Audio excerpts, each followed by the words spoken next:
To continue to speak past one another in this way is not helpful. And the fact that United Methodist bishops are doing it doesn't surprise me. It shouldn't surprise me. It does continue to offend me. And of course, United Methodist bishops are not the only ones doing this. You guys will remember this Episcopalian bishop lectured Trump while earning taxpayer. Well, we don't know. That's the new part. This was the footage that we watched. It was Marianne Buddha's sermon to President Trump during an inaugural prayer service. It coupled with her church's advocacy for humanitarian immigration programs. And it reveals a striking hypocrisy, one that could be seen as self-serving and even a conflict of interest. That's because the federal contracting arm of the church, the Episcopalian Migration Ministry, is paid to bring in people for resettlement programs that Trump has temporarily paused and targeted for reevaluation. The budget for this organization figures in 2024 are not available yet, but in 2023 it earned $53 million from various taxpayer-funded government programs to resettle 3,600 individuals. So that's the bishop right there. I saw footage of her recently justifying abortion as a representative of Christ on a national news outlet, which is appalling. Her organization sponsored 6,400 individuals from 48 countries in 2024.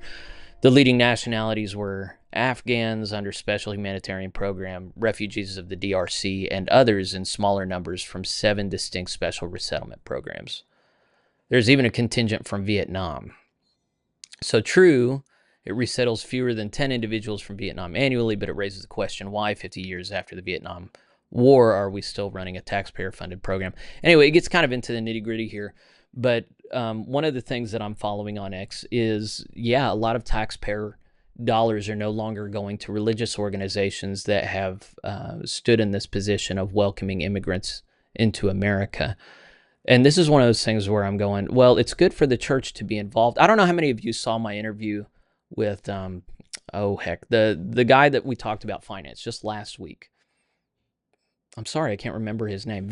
I like this guy a lot, but I said, if we change how we do money, a lot of ministries are going to fall apart. And he said, a lot of ministries need to fall apart. If the only way they get by is from federal dollars, if the only way they get by is by charging for religious services, well, then they should crater, because that's not how Christ has designed his church to be funded. And so as I meditated on this particular issue, thought through it a bit, I thought, there are certain services that are not going to happen if you don't artificially inflate these ministries. But I think that's okay. And in the meantime, we're so concerned about all these religious leaders that talk a good game, but then it turns out they're not truly converted. Well, it seems to me that there are a lot of perverse financial incentives at play, not just for left-leaning organizations, but for right as well. And I think this is nothing but good. And if that means a little less, or maybe even a lot less, good work gets done in the short term, but in the long term, Christ's church is purified and better positioned to minister to the world as it is. I mean, that's the thing that I notice just being unfathomable to a lot of people is sometimes when something is wrong, you have to go through a hard time in order to fix it. So, I mean, it's a silly anecdote, but I think it makes the point. At one point, I noticed as a teenager that I couldn't lift my right arm above my ear. I could not go straight up. And it turned out that my shoulder muscle had completely atrophied on one side. And in order to fix it, I had to let my left side completely atrophy as well, so that then I could work out both together. And then now, obviously, my shoulder works just fine. There are certain times, or like if you get really overweight and in bad shape, sometimes a prolonged fasting period is needed. And fasting is very uncomfortable, or when you have cancer, sometimes radiation is needed. Radiation is awful. Chemotherapy is awful. How many more examples can I use? It is a childish expectation that we should be able to go forward, never having to retread our steps, never having to go through anything painful. We've known for decades that our immigration system is broken and dysfunctional. Anyone who's looked at the picture has known that we are facilitating massive human trafficking, that we're supporting international drug trade, that we are bringing people in that have been released from prisons and mental institutions in other countries, these these are untenable. So there's got to be an adjustment period. Now, the temptation to warn about is closing the borders, becoming an ethno-nationalist state. I don't know. Like, that would be extreme, and I don't think anybody has a taste for that other than a very small subset of the population. To look at that radical extreme thing and saying this is the path that we're on, that really makes it so that the conversation that needs to be had is impossible. I think it's the role, when World War II needed to end, when Japan got nuked, a lot of people in Japan still wanted to keep going. It was only whenever their emperor got on the radio and said, we have to endure the unendurable. We have to give up.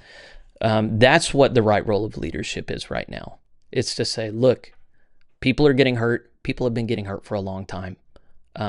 Right now, we need to go through a readjustment period that's going to be painful, and we're going to do our best to be responsible adults in the midst of that. We're not all going to see things exactly the same, but we're going to commit not to engage in this hysteria and the partisanship that just keeps us locked down in perpetual anger and dysfunction. That's the role that bishops should be playing right now. Right now, I notice the global Methodist bishops are completely not interested in talking about it. I don't even know what they would say if they did. United Methodist bishops are talking about it, but they're inflaming tensions. They're alienating Republicans from the UMC even more, or even conservatives, or maybe more broadly than just Republicans.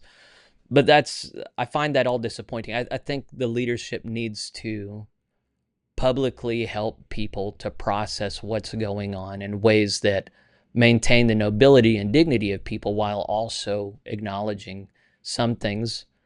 Well, and this is a larger concern I have people in my own tribe is, can we conceive of the reality that even though certain things are true in the kingdom of God, they can't be true here and now, not in its fullness,